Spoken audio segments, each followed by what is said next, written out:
안녕하십니까. 사례 세 번째 발표를 맡은 대구 보명학교 교사 장효민이라고 합니다.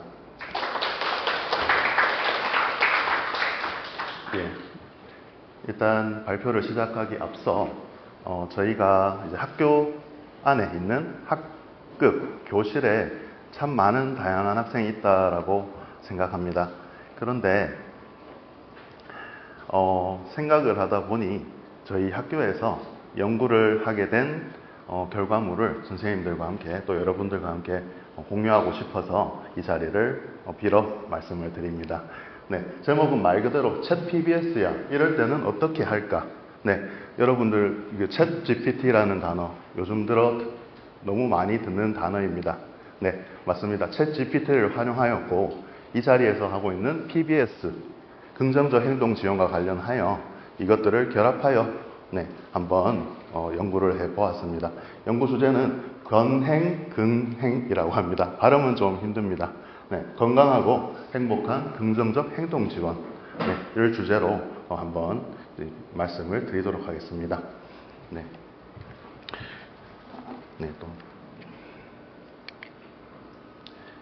목차로서 저희는 챗봇을 만들었는데요.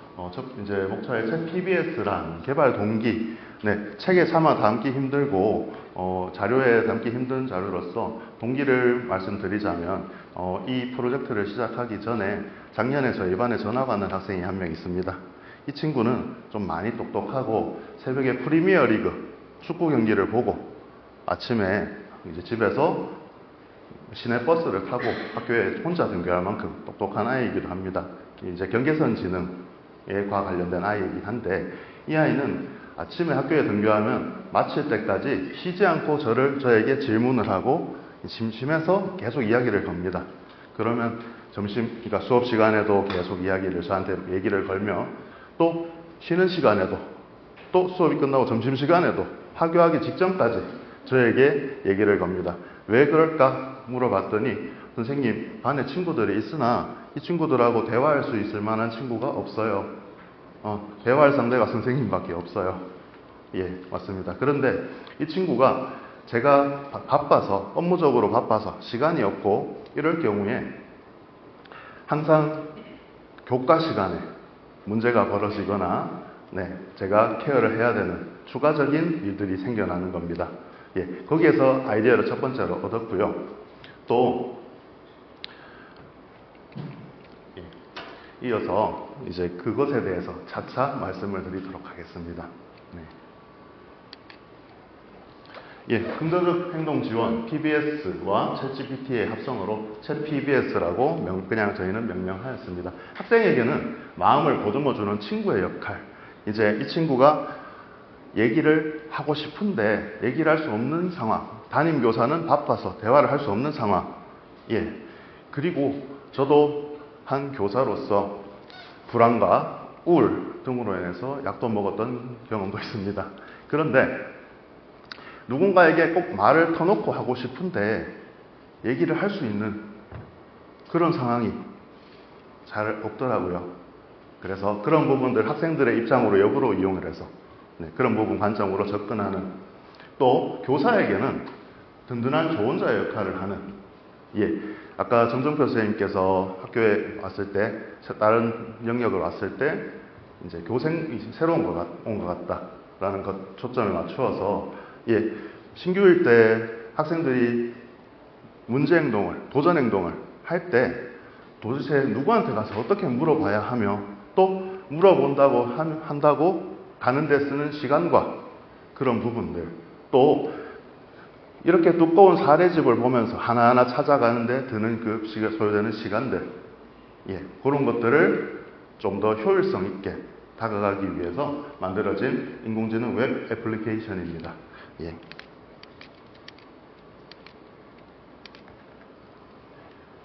제가 사례 발표 세 번째라서 거의 마지막 부분이라서 영상을 만들어 봤습니다. 제 쇼츠를 한번 봐주시죠. 이럴 때는 어떻게 할까? 기분이 우울하고 짜증나 아이들의 입장에서 채팅을 한다면 또 친구랑 고민 상담이 하고 싶은데 그리고 이야기를 나눌 친구가 없어 외로워 나만의 대화 친구가 필요해 예, 긍정적인 친구의 역할. 예, 학생의 도전 행동을 어떻게 지도하지? 신규 교사라서 어떻게 할 수 있는 방법을 모르겠어. 예, 그리고 시간이 부족해. 일은 쌓여있고. 예, 그래서 나의 멘토 선생님이 필요하다. 예, 예, 예. 그래서 챗 PBS야 이럴 때는 어떻게 할까라는 주제가 시작이 되었습니다.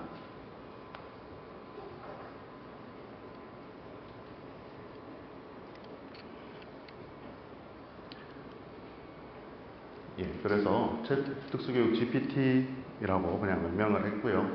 예, 저희는 이제 이런 과정을 통해서 자체 개발을 웹앱을 만들고 공용화를 시켰습니다. 네, 이렇게 채팅창에 입력을 할 경우 서버에 있는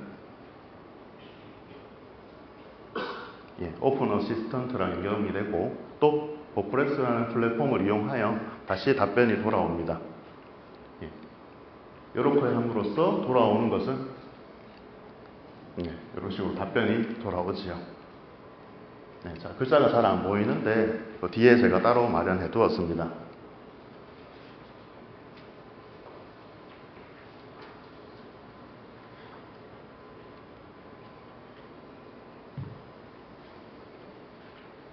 예, 4월달에 챗GPT 4.5가 나왔을 때, 구독했을 때 학생이 친구를 때려서 고민이야.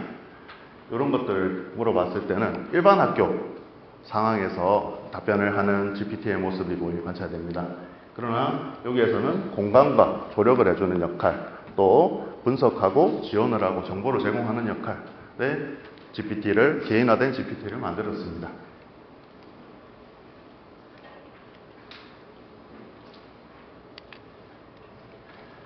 예, 아까 상기 말씀드렸듯이 외연화장애뿐만이 아니라 외연화장애, 교실에서는 참 많은 학생들이 있습니다. 그러나 이 학생들 중에 친구를 때리거나 스스로를 자해하거나 이런 아이들을 케어하다가 보면 우리 눈에 보이지 않는 내연화된 장애, 불안하고 우울하고 스트레스 받는 아이들, 이 아이들을 케어하기 위한 것들이 조금 등한시되지 않나, 등한시될 수도 있지 않을까. 예, 그런 부분에 초점을 맞춰서 지원을 할 수 있고, 또 그렇다고 하여 외연화된 장애 아이들에게 지원을 하지 않겠다는 건 아닙니다. 그것에 대해서는 교사를 지원하여, 교사의 전문성을 뒷받침하여 학생들을 케어하는데, 외연화된 장애의 학생들을 케어하는 데 있어서 도움을 주고자 만들게 되었습니다. 예, 문헌 연구와 자료 분석은 다음과 같이 다양한 교육 현장의 PBS 자료들, 앞에 있는 교재들도 저희 팀원 지금 뒤에 다 계십니다. 예, 팀원이 함께 사례를 분석을 하고 또 저희 대구 보명학교에서 실시한 긍정적 행동 지원 4개년에 대한 남아있는 문서를 분석을 하고 그거를 간단히 정리를 하였습니다. 그렇게 빅데이터화를 하였고, 예, 사례들을 도전행동, 행동의 기능, 중재방법, 중재결과로 분류하여 중복되는 내용이 삭제되고 전문용어를 통일하며 불분명한 중재방법을 분석하여 교사용 챗봇 자료를 우선 만들었습니다. 네, 여기 보시는 것처럼 텍스트 파일로 한 것은 오픈 AI 어시스턴트를 학습시키기 위해서 만든 파일입니다. 예, 그래서 학생 중심의 활동으로 수정을 하고 교사용 챗봇 자료를 바탕으로 학생 중심 활동으로 수정을 하며 이해하기 쉬운 언어로 변경하여서 단계와 규칙을 또 설정을 해 두었습니다. 그래서 이렇게 하여 학생용 챗봇을 자료를 만들게 되었고요. 네. 예, 방금 전처럼 만들어진 빅데이터를 오픈 AI 어시스턴트에 탑재하고 학습을 하여 그러니까 하였습니다. 그런데 한 가지 문제가 생겼던 것이 개인화, 로그인이 필수로 여겨집니다.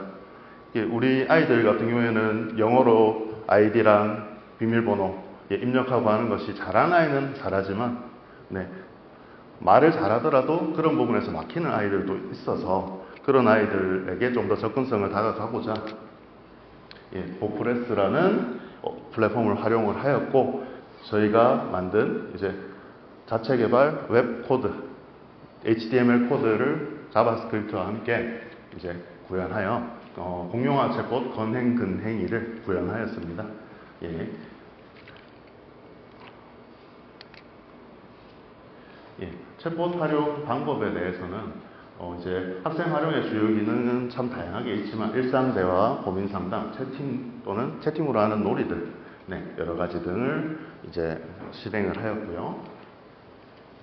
여기 보시면 학생들이 우울해하면은 이제 기본은 저희가 챗GPT한테 이야기를 걸면 챗GPT는 이제 경어를 사용하여 아주 예의 바르게 답변을 합니다.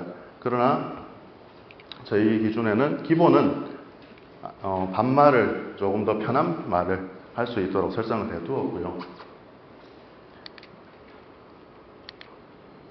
예, 교사가 사용했을 경우에는 학생이라는 키워드가 들어갈 경우 이제 안녕하세요 선생님, 학생이 친구를 때린 상황에 대해서 고민이 많으시겠어요?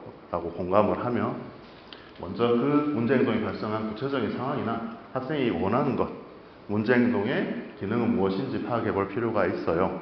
네, 그와 관련된 더 자세한 정보를 제공해 주시겠습니까?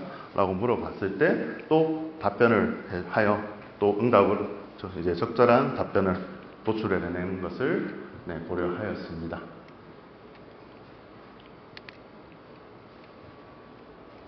예.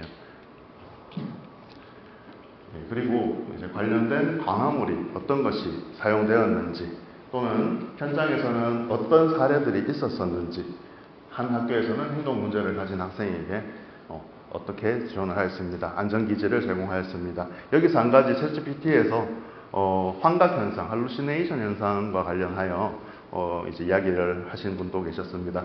이를 예방하기 위해서 오픈 AI 어시스턴트에게 탑피랑 템퍼처 값을 수정하여 저희가 창의적인 답변보다는 있는 학습시킨 내용들을 조금 더 이제 현실감 있게 얘기할 수 있도록 학습을 시켰기 때문에 그런 부분에 있어 가지고는 이제 생각을 조금 편하게 해도 될 것 같습니다. 예, 영상을 한번 실행하는 것들을 보여드리겠습니다. 예, 학생이 나의 약속을 입력을 하고 마이크 사용하여 음성으로 나의 약속도 입력을 할 수 있으며 그리고 우측 하단에 있는 챗봇 아이콘을 누르면 이제 챗봇 창이 뜹니다.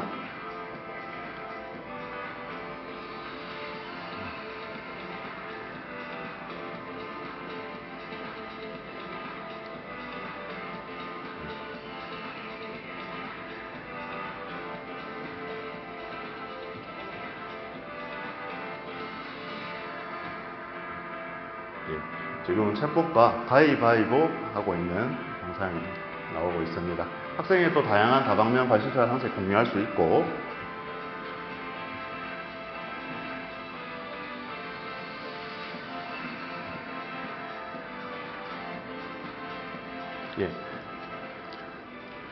이 부분은 학생들과 학급에 이제 동의를 받았습니다. 사진 촬영은 좀 금하여 주셨으면 감사하겠습니다. 네.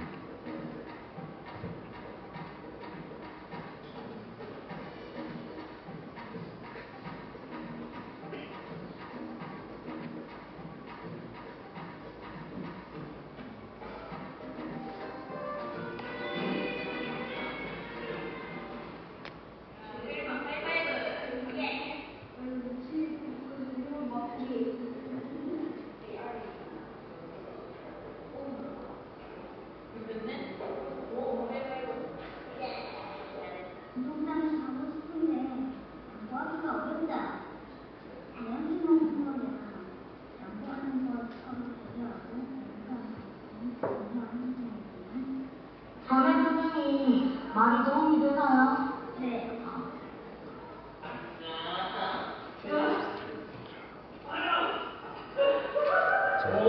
자, 영상은 여기까지 보도록 하겠습니다. 이 교육적 효과 관련해서 기대 효과, 학생의 정서적 안정 도모를 하고 스스로 해결하는 경험을 통해서 문제 해결, 교육 활동의 효율적인 지원 및 업무 경감, 또 모바일 확장, 멀티모달 기술로 UDL을 통한 접근성을 향상할 수 있는 기대 효과가 있습니다. 예, 그 영상에서 보여드린 이제 챗봇을 HTML 코드라서 노트북이랑 PC를 사용하는 모습이 관찰되는데요. 이제 이것은 웹으로 이용을 하거나 태블릿, 폰, 휴대폰, 스마트폰 등을 통하여 실행이 가능합니다. 또 스마트폰으로 이제 사용 가능한 음성 입력 기능도 가능하며 또는 손으로 글자 그리기 통하여 그리기를 하여 입력도 가능합니다. 예, 마무리를 하자면 불과 30년 전쯤에는 가족들과 여행을 가기 위해서는 자동차를 타고 그 자동차를 탈 때 종이로 된 지도를 가지고 그런 여행 가이드 이런 것들을 무겁게 들고 떠나야 되는 그런 시대가 있었습니다.